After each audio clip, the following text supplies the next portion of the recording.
They looked him up and down, then tossed his application in the trash. What they didn't know? He wasn't just another applicant. He was their new boss. Racism isn't always loud. It doesn't always show up in angry words or open insults. Sometimes it's just a smirk, a glance, a decision made in silence. Jason had seen it before.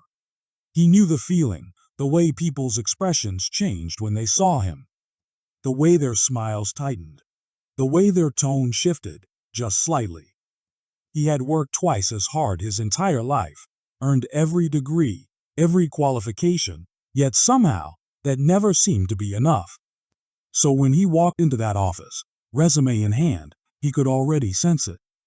The energy in the room, the quick up and down scan from the receptionist, the manager's half-interested look as he took the paper from Jason's hands. Then came the moment Jason had seen too many times before. The barely concealed smirk. The careless flick of the wrist as his resume landed in the trash can. And then, the words. Cold. Dismissive. Final. We're not hiring. No explanation. No hesitation. Just a lie, spoken with complete confidence, as if Jason would just nod and walk away like so many before him. But this time was different. Because Jason wasn't just another applicant, and the man sitting across from him had no idea who he had just dismissed. No idea that tomorrow he wouldn't just be facing a rejected candidate. Tomorrow he'd be facing his new boss. Jason sat in the waiting area, his resume clutched in his hands. He had been here before, not in this exact office, but in this exact moment. The quiet tension, the sideways glances, the silent judgment. The door swung open, and a man in his late 40s stepped out. Sharp suit, cold eyes, a smirk that didn't bother hiding its meaning. "Jason Carter?" he called, barely looking up from the papers in his hands. Jason stood, straightened his suit, and walked in. The office was neat, polished. Everything about it screamed professionalism. Everything except the way the manager barely acknowledged him. He handed over his resume. The man took it with 2 fingers, like it was something fragile, something disposable. His eyes flickered across the top, but they didn't move down. He didn't need to. His mind was already made up. A long pause. Then, the smirk again. "We're not hiring right now." Jason blinked. He had seen the job listing this morning. "But Yeah, the position was filled," the man cut in, already setting the resume down. Not on his desk, not in a folder, but with a lazy flick of his wrist into the trash. Jason felt something tighten in his chest. The quiet kind of anger. The kind that comes from knowing exactly what just happened. But he didn't argue. He didn't protest. Because the man sitting across from him had no idea who he had just turned away. Jason walked out of the office with a calm expression, but inside he was boiling. Not with surprise, because this wasn't new. Not with shock, because he had expected it. But with something colder, sharper, a quiet, knowing anger. He didn't need this job. He wasn't desperate. In fact, he wasn't even really there for an interview. What the manager didn't know, what no one in that office knew, was that Jason had already been offered a position at this company. Not as an employee, not as some lower-level staff member, as the new regional director.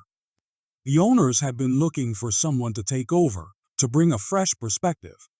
Someone with experience, leadership, vision. Jason had fit the bill perfectly. His credentials spoke for themselves.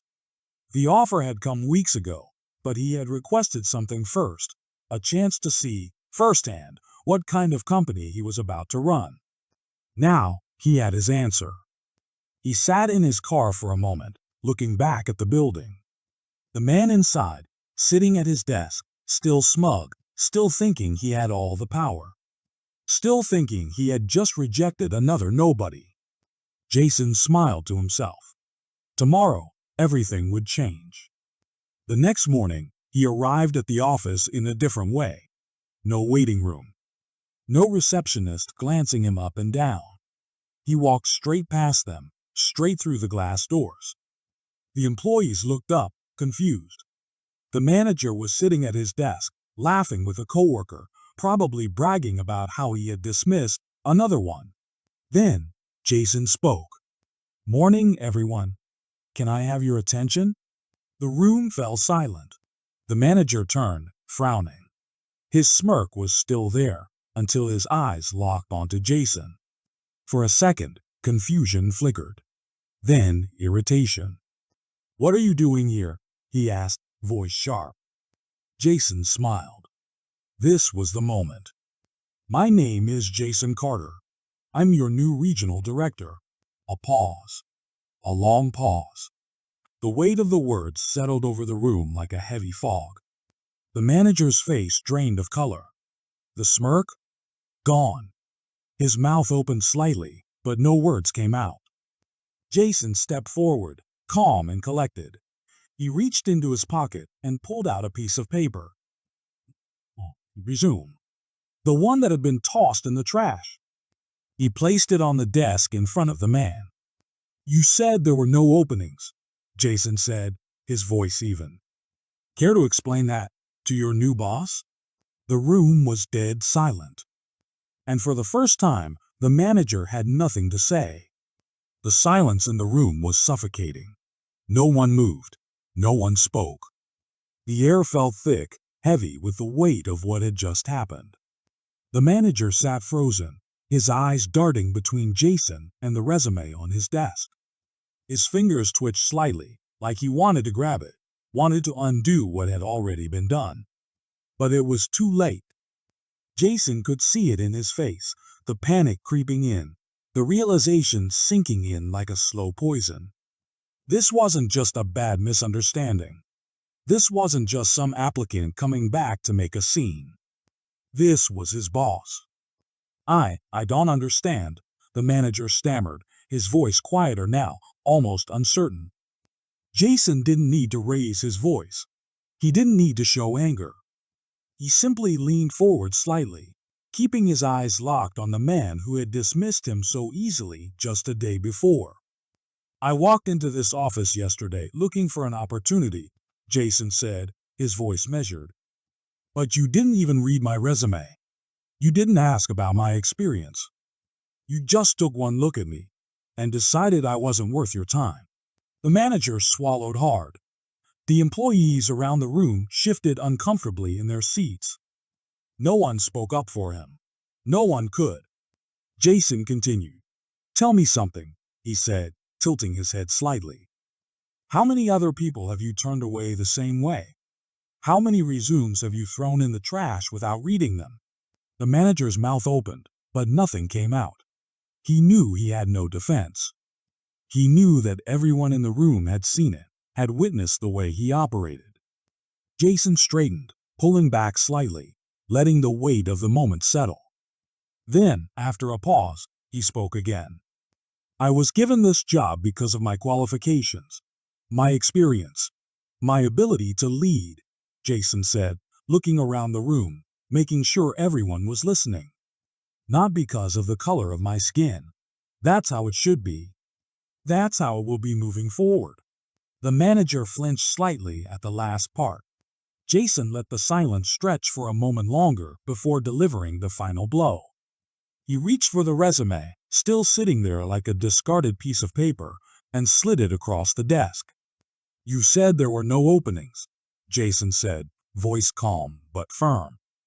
"Well, there is one now." The meaning was clear. The manager's face turned pale. His fingers clenched against the desk. He knew. It was over. The weight of Jason's words hung in the air like a storm cloud. No one dared to speak. The employees in the room shifted in their chairs, eyes darting between Jason and the manager, as if waiting for someone, anyone, to break the silence. But Jason wasn't in a hurry. He let the tension settle, let the reality of the situation sink into every corner of that office. The manager, once smug and untouchable, was now visibly unraveling. His hands gripped the desk, knuckles turning white. His mouth open, then shut, like he wanted to argue. But what could he say? There was no excuse, no explanation, no way to rewrite what had happened. He had thrown away the resume of the man now standing over him. And worse, everyone saw it. Jason finally broke the silence. "You made a choice yesterday," he said, his voice steady, unwavering. "Not based on qualifications, not based on merit. Just a choice." The manager swallowed hard, his confidence completely drained. He had spent years believing he was in control, believing his actions had no consequences. But now, he wasn't just facing a rejected candidate. He was facing accountability. Jason turned his attention to the rest of the room. "This company is changing," he said, making sure every single person heard him. "Hiring will be based on skills and talent. Period. No more shortcuts. No more silent dismissals." The employees nodded, some hesitantly, others with quiet relief, because Jason knew this wasn't just about him. He wasn't the first person to experience this. He just happened to be the one with the power to do something about it. And as for the manager, his fate was already sealed. The hirers had been watching. Jason knew that, and so did the manager. He could already feel the eyes on him, the weight of his own actions pressing down. His job wasn't slipping away, it was already gone. Jason leaned in slightly, his voice low but firm. "You said there were no openings," he repeated, echoing the words the manager had used to dismiss him. "But now, there is." A final silence. Then, the realization. The manager exhaled shakily, stood up, and walked out without a word. No protests, no arguments, just defeat. And just like that, the office belonged to Jason. The door clicked shut behind the former manager. No one moved, no one spoke. The weight of what had just happened still lingered in the air, heavy and unshakable. Jason let the silence sit for a moment, then slowly exhaled. The power in the room had shifted completely. He turned toward the employees, their faces a mix of shock, relief, and uncertainty. Some had probably witnessed this kind of discrimination before, maybe even been victims of it. But today was different. Today, someone had done something about it. "This isn't just about me," Jason finally said, his voice calm but firm. "It's about fairness, opportunity, respect. No one should ever walk into this office and feel like they don't belong before they've even spoken a word." The tension in the room began to ease. People nodded. A few even looked hopeful. Jason took a deep breath. This company had flaws, deep ones. But now he was in charge. And things were about to change. He stepped forward, rolled up his sleeves, and smiled slightly. "All right," he said. "Let's get to work." And just like that, a new era had begun. Never judge someone by their skin color, because the person you dismiss today might be the one in charge tomorrow. Power shifts. Truth comes to light. And when it does, those who build walls will find themselves on the outside. Respect isn't given by default, it's earned through fairness. Want more stories like this? Hit subscribe and keep watching. Please note this is not a real story. It's a walk of fiction for education and entertainment purpose.